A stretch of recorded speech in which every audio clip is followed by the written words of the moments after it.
cardinal numbers in English. Okay, so these cardinal numbers we use to talk about dates, ok? Em inglês, a gente não usa, hoje é dia 3, 5, pensando hoje é o 5º dia, o 6º dia, o 11º, e assim por diante.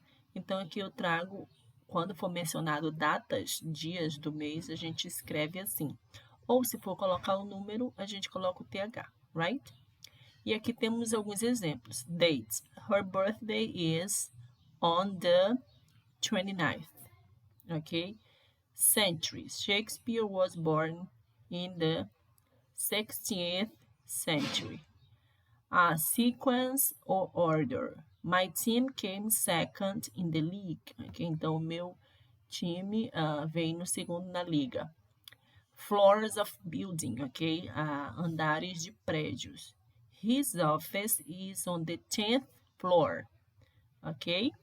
E aqui eu trouxe 2 exemplos. My meeting is on June 50, ok? Não tem esse aqui. 50.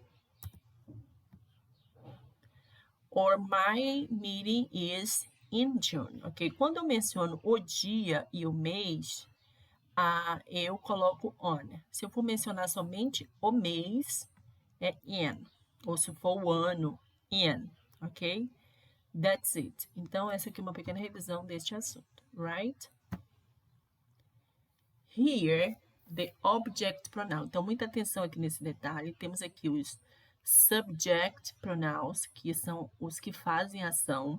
Tanto é, se você ver aqui, olha, aqui os pronomes que fazem a ação são os pronomes pessoais ou então as pessoas que você menciona, nomes ou algum grau de parentesco, ok?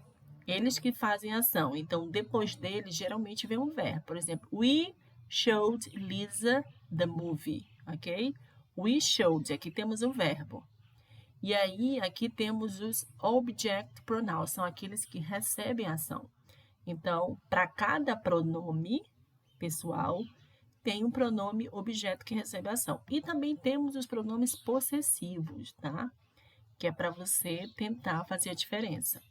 Os pronomes possessivos, depois desse daqui, tem que ter um objeto. Por exemplo, my house, your sister, his car, her book, its house, our friend, their teacher, ok? Então, tem sempre que ter algo que pertence a alguém logo em seguida desse daqui. Esse daqui recebem ação, esse daqui fazem ação. Exemplo, we showed Lisa the movie. E então, para você não falar os nomes, né, e não mencionar os objetos, você poderia falar, we showed it é o quê? Movie, to her. Ok? Nós mostramos isso para ela. Então, é uma ação que nós fizemos com ela, ok?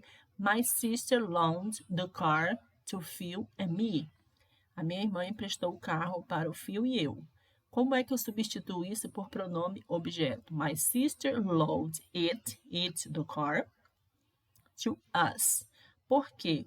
Qual é o pronome que você substituiria Phil and me? O pronome pessoal é o we. Qual é o pronome objeto relacionado a we? Us. Ok? They passed the note to Mr. Jackson. Jesus Christ. They passed them o quê? As notas aqui, os recados, tá bom? Então, como tá no plural, seria they, né? Coisas no plural, você usa o them. To him. Him é quem? É o senhor Jackson, ok? Então, senhor Jackson, qual seria o pronome pessoal que você substituiria? Seria o he. E qual é o pronome objeto relacionado a he? É o quê? Him, ok? Então, o que você precisa na hora de analisar a frase e substituir por pronomes objetos é você ter essa relação clara que para cada pronome pessoal existe um pronome objeto, tá bom? E aí você vai substituir. Por exemplo, se eu estou falando de uma mulher, então provavelmente vai ser her. Se eu estou falando de um homem, provavelmente vai ser him. Se eu estou falando de nós, então se for para completar com o pronome objeto, vai ser as. Se eu estou falando deles, é o them, tá? Então, sempre tem que analisar a frase para ver do que está se referindo, ok? Mas o que você tem que ter em mente, claramente, é isso aqui, tá? Depois vem completar com o do e com o das. Na nossa última revisão, percebi que tinha algumas dúvidas, então, tá? Aqui é o auxiliar, do and does, e depois, numa pergunta do presente simples, de sim ou não, né? Do, quando que você usa o do? Com I, you, they and we, por exemplo. Do you go? Do you go to the movies? Então, temos o auxiliar, o pronome pessoal, subject, e temos o verbo. Tá? Quando for se referir a essas três pessoas, a gente usa o does, ok? Por exemplo, does she like the movie? Ok? Aí temos a afirmativa. You speak English? Da question. Do you speak English? Aqui, a afirmativa na terceira pessoa. He speaks English. Does he speak English? Perceba que quando não tiver um auxiliar na frase, o verbo principal ele vai flexionar. Agora, se for uma pergunta, vai ter que ter auxiliar. Se tem auxiliar, você vai usar o does e o verbo principal não vai levar o S, tá bom? Assim como esses aqui, does he or she eat, go, want, like. Não vai sofrer flexão o verbo principal, porque o auxiliar já flexionou, tá bom? Então, não se pode ter dois verbos flexionados no presente simples, tá? Com as pessoas do singular, que é he, she and it. Right? Então, só para a gente ter uma noção de quando que a gente usa o do and does. Tá bom? And then, the verb be.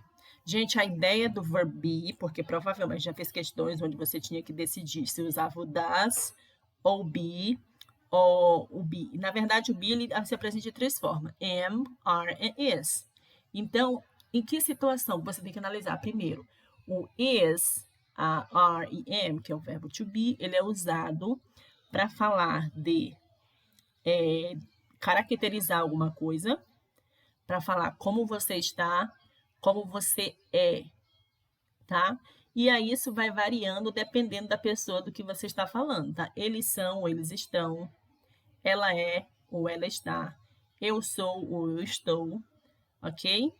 E aí, e também para a idade, tá bom? Aqui eu coloquei alguns exemplos. He is at school. They are 17 years old. We are in the cold country. She's rich. Então, eu usei para dizer onde a pessoa está, a idade, para dizer onde elas estão e para dizer como ela é. E aqui também, todas as outras aqui, é o verbo be. Então, a primeira coisa que você tem que fazer é analisar. Essa frase, ela está caracterizando, ela está dizendo onde que a pessoa está, ela está falando de idade, ela está falando como a pessoa é, tá bom? Ou como a pessoa está, ok? Então, tem que fazer essa análise, porque se tiver questões para você decidir se você vai usar o verbo to be ou presente simples com verbos de ação, tá ok? Então, tem que ter isso em mente. O verbo to be é para dizer onde você está, como você está, falar de idade, ok? And then, present simple e present continuous. Em que situação o present continuous é usado? Now, agora, né? And action in progress. Ações que estão em progresso. Ok? E também em situações temporárias. E aí eu trouxe alguns exemplos. What are you doing? O básico do básico. O que você está fazendo? These days, I'm having cooking class. Ok? Então, está acontecendo neste momento? Não, mas é uma situação momentânea. Esses dias eu estou tendo aula de culinária, aula de cozinha, ok?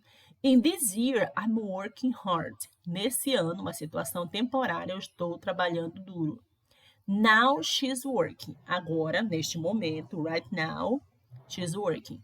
This week we are studying at night. Então, essa semana nós estamos estudando à noite, não necessariamente naquele momento, é uma situação temporária. In questions, are you driving now? Você está dirigindo agora?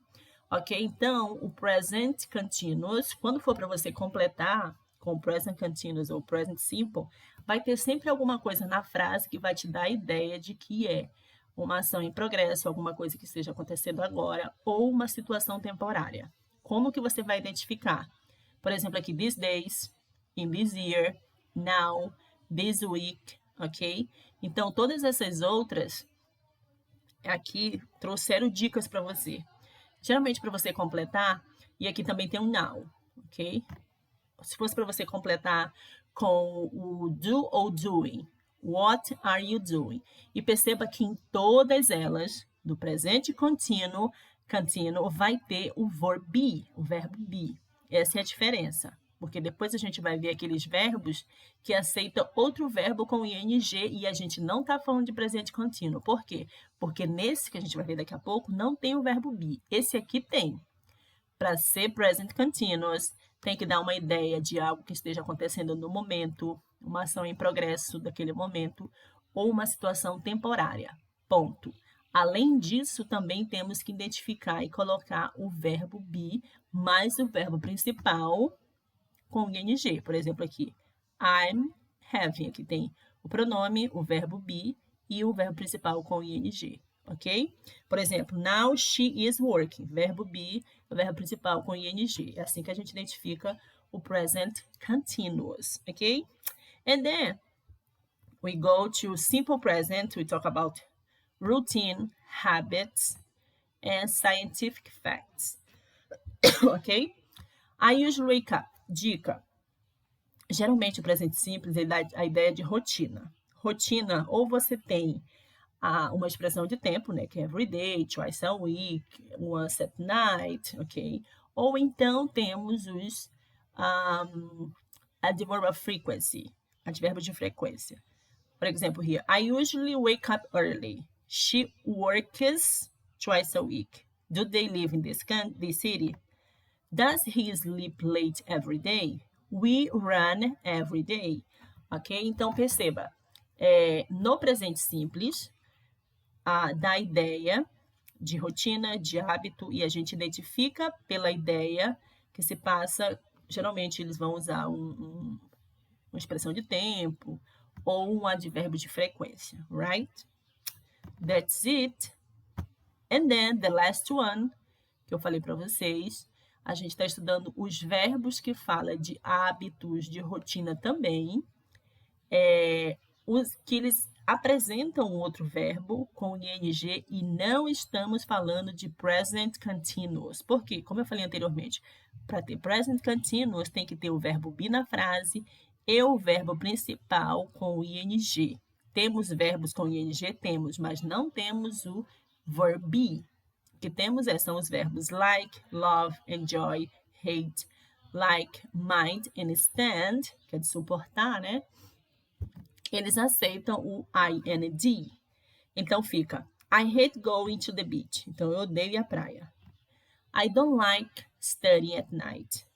She doesn't like watching movies alone. You love cooking. I enjoy... Jesus Christ, tá errado isso aqui, gente. I enjoy cooking rice and beans.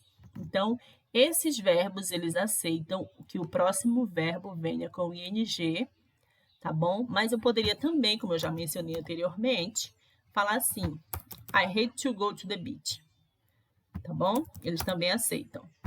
Então, por enquanto, é isso que tinha de revisão, né? Que a gente viu na última aula.